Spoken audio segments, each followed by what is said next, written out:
December 4వ తారీఖున దత్తాత్రేయ జయంతి సందర్భంగా శ్రీమతి స్రవంతి గారి ఆధ్వర్యంలో దత్త హోమం సంప్రదించండి. నమస్తే, వెల్కమ్ టు సుమన్ టీవీ. నేను పద్మిని. ప్రస్తుతంతో పాటు ప్రముఖ ఆధ్యాత్మికవేత్త లక్ష్మీ నరసింహస్వామి ఉపాసకురాలు శ్రీమతి స్రవంతి గారు ఉన్నారు. మాట్లాడదాం. అక్క నమస్తే. అక్క నమస్తే పద్మిని. అక్క, డిఫికల్టీస్ ఎక్కువ ఉన్నాయి లైఫ్లో, అంటే తీవ్రమైనటువంటి కష్టాలు ఉన్నాయి. బయటపడటం అనేది అసలు ఇది ఇంపాసిబుల్ ఇంకా లైఫ్లో అనే పరిస్థితి ఎదురవుతూ ఉంటుంది. అందరి జీవితాల్లో ఎదురవుతుంది ఎప్పుడో అప్పుడు కదా. మరి దీని నుంచి బయటపడడానికి ఏం చేయాలక్క?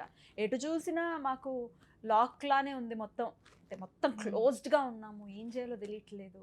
ఎట్లా మేము ఒక పాత్ అనేది మాకు కనిపించట్లేదు అనుకున్నప్పుడు ఏం చేయాల్సి ఉంటుంది అక్క?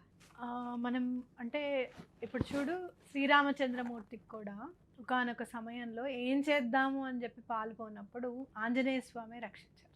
అవునా కదా? ఆయనే దారి చూపించారు. ఆయనను చూస్తే నాకు అనిపిస్తుంది, ఆలింగనం అనేది, స్వామివారి ఆలింగనం అనేది ఆంజనేయ స్వామికే దక్కింది అదృష్టం అని అనిపిస్తుంది అనమాట. అంటే నువ్వు చూస్తే ఆంజనేయ స్వామికి శ్రీరామచంద్రుడు అన్ని, తల్లి, తండ్రి, స్నేహితుడు, అలాగే భ్రాత సమానుడు, అంతా మొత్తం అంతా ఆయనదే కదా, అవునా కదా? అలాంటి పరిస్థితులు మనం ఆయనకే దారి చూపించిన వాడు మనకెందుకు దారి చూపించాడు అని ఆంజనేయ స్వామి కాళ్ళు పట్టుకోవడం అనేది చాలా ఇంపార్టెంట్. ఆంజనేయ స్వామిని కాళ్ళు పట్టుకోవాలి అని అంటే తులసీదాసు ఆయన రచించినవి మాత్రమే చాలా బాగా హెల్ప్ అవుతాయి అనేది కూడా మనం గుర్తెరగాలి. త్వరితగతిన చాలా త్వరితగతిన. ఎందుకనంటే తులసీదాసు గారు కూడా వివాహం అయిన తర్వాత భార్యా వ్యామోహం అంట ఆయనకి. భార్య లేకపోతే ఒక్క క్షణం ఉండేవాడు కాదట ఎక్కడా కూడాను. చివరికి భార్య ఒక రోజు నాకు పుట్టింటికి వెళ్ళాలనుండి, మా అన్నయ్యలు పిలుస్తున్నారు, నేను వెళ్ళేసి వస్తానని చెప్పి అంటుంది ఆవిడ. ఉంటే సరే అని పంపిస్తాడు. పంపించి ఒక్కరోజు కూడా ఉండలేక వెళ్తాడు భార్య దగ్గరికి. వెళ్ళినప్పుడు ఆవిడకి సిగ్గు అనిపిస్తుందట.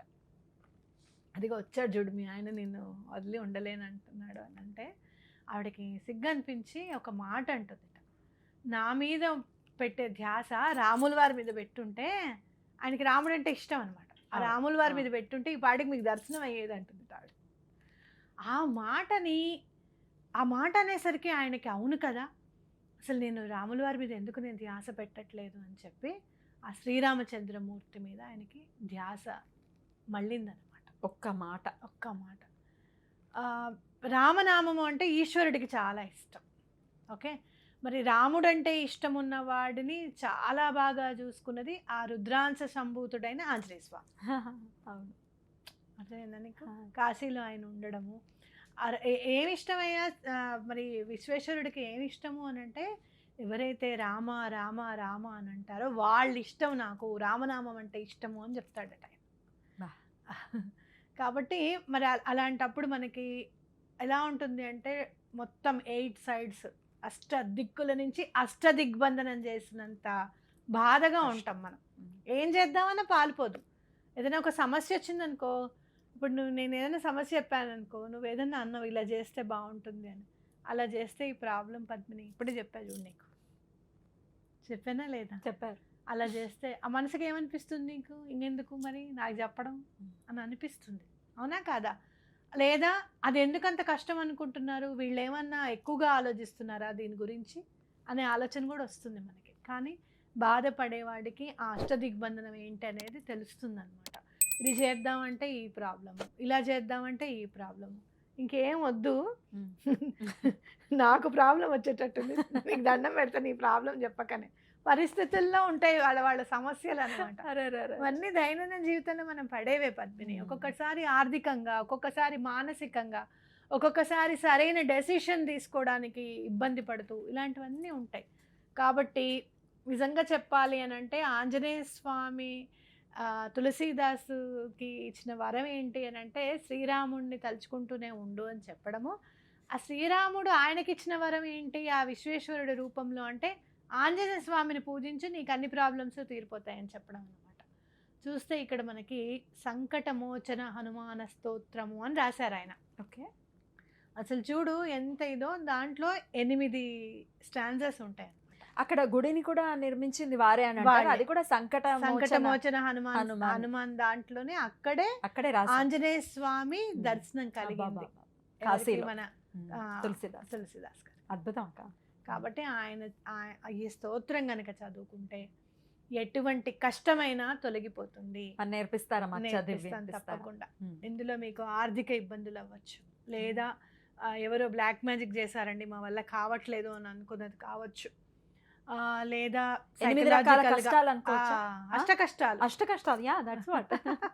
అష్ట కష్టాలు ఇవన్నీ కూడా తీరిపోతాయని ఖచ్చితంగా చెప్పుకోవచ్చు. మనం చక్కగా ఆంజనేయ స్వామిది స్తోత్రము సంకట మోచన హనుమాన స్తోత్రం అనేది చదువుకుందాం. ఇక్కడ ఇంకోటి మనం గుర్తుపెట్టుకోవాల్సింది కూడా ఇది అయిపోయిన తర్వాత చెప్తాను. ఆ విఘ్నేశ్వరుడి పాదపద్మములకు నమస్కరిస్తూ మనం సంకట మోచన హనుమాన స్తోత్రం చదువుకుందాం. తులసీదాస్ గారు రచించింది. ఆయనకి కూడా చక్కగా ఆయన పాదాలకి, అలాగే సీతారాములకు కూడా, లక్ష్మణ సమేత సీతారాములకు కూడా దండం పెట్టుకుందాం. ఓకేనా?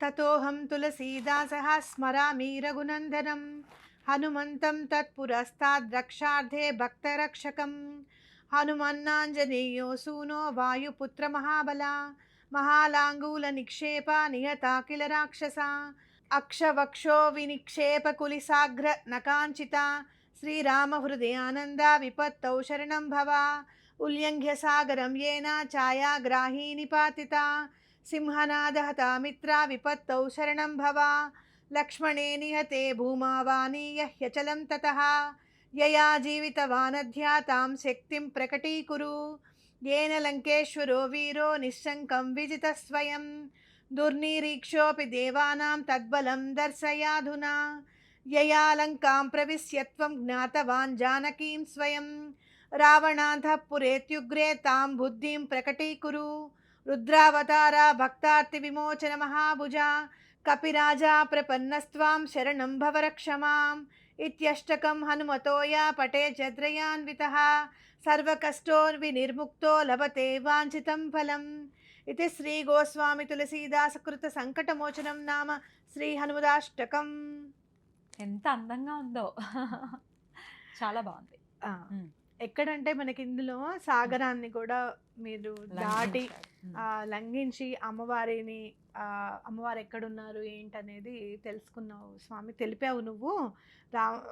అంటే రావణాసురుడి అంతఃపురంలోకి వెళ్ళడం అనేది అసాధ్యం. అలాంటిది అక్కడికి వెళ్ళి మాట్లాడడం కూడా జరిగింది అని చెప్పి చెప్పారు. అసలు ఇంకా మలుపు కదా స్టోరీకి, ఒక పెద్ద మలుపు ఆయన లంఘించి వెళ్ళటం. అద్భుతం. సుందరకాండ. రైట్. అయితే ఇది ఎప్పుడు మొదలు పెట్టుకోవచ్చు, ఎన్నిసార్లు చదవాలి, ఎప్పుడెప్పుడు చదవాలి, ఇవన్నీ ఒక్కసారి చెప్పండి. మంగళవారం నాడు మొదలు పెట్టండి.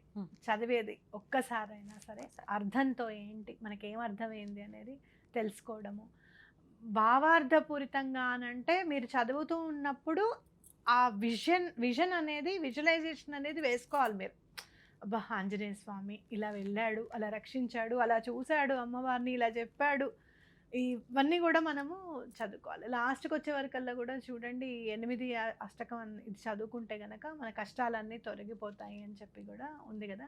అది కూడా విజువలైజేషన్ చేసుకొని ఒక్కసారైనా చదవడం అనేది చాలా ఇంపార్టెంట్. ఎన్ని రోజులు చదవమంటారు అక్క? 41 days ఆర్ 43 days తీసుకుంటే మండలానికి చాలా మంచి తేజోమయంగా ఉంటుందన్నమాట ఆ నెంబరు.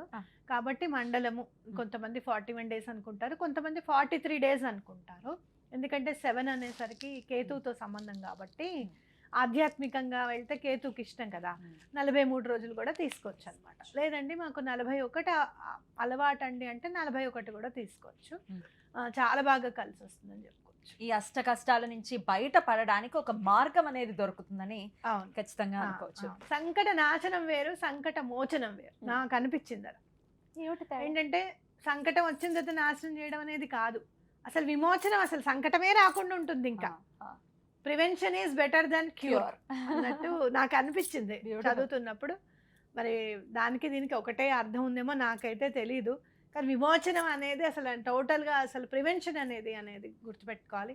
రోజుకొక్కసారైనా మన దైనందిన జీవితంలో తులసీదాస్ గారు రచించినవి హనుమాన్ చాలీసా కానివ్వు, ఇది కానివ్వు. నెక్స్ట్ టైం మనం హనుమాన్ బాహుక్ గురించి చెప్పుకుందాం. తప్పకుండా. బడబానల స్తోత్రం గురించి కూడా చెప్తే తప్పకుండా చెప్తాను, చాలా బాగా పనిచేస్తుంది, దాని గురించి కూడా విందాం. చాలా అద్భుతంగా మాకు వివరించారక్క. మరి మీకు ఎలా అనిపించిందో కమెంట్ సెక్షన్లో మాకు తెలియచేయండి. జై శ్రీరామ్ అనో లేకపోతే జై హనుమాన్ అనో కమెంట్ చేయండి. మీ కమెంట్స్ చూసి ఖచ్చితంగా మాకు చాలా సంతోషంగా అనిపిస్తుంది. మేడం ప్రతి ఒక్క కమెంట్ని చదువుతారు తెలుసా. సో కమెంట్ చేయండి. Thank you so very much అక్క. నమస్తే. నమస్తే. రామలక్ష్మణ్ జానకి జై బోలో హనుమాన్కి.